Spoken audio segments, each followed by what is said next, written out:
No, mi sono in settembre del 65. Fin quando vai lavorare in fabbrica? Mi ero lavorare in fabbrica 1 anno e mezzo qua in Vetreria. E era dura come lavoro? Sbiccio mi venivo a casa bomba da qua fin qua, mi portava via roba a cambiarmi, lavoravo in moevino, sue macchine, sue moe.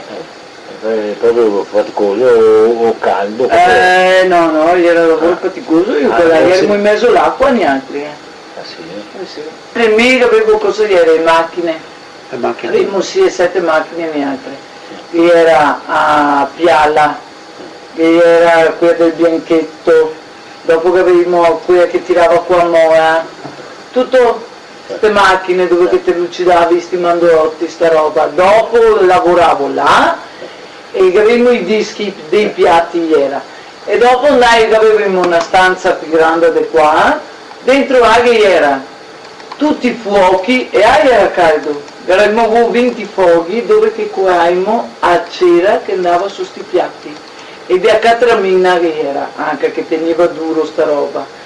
E dopo per lavarli, che avevamo fuori all'aria aperta, con una tettoietta, che avevamo un acido. E lavavamo e te cavava via sta roba, sta coda, da ste mani. Avevamo dei cestini e buttavamo sì, e quello te tueva così, se non siamo mai ai polmoni neanche, che tu che sei mai giù.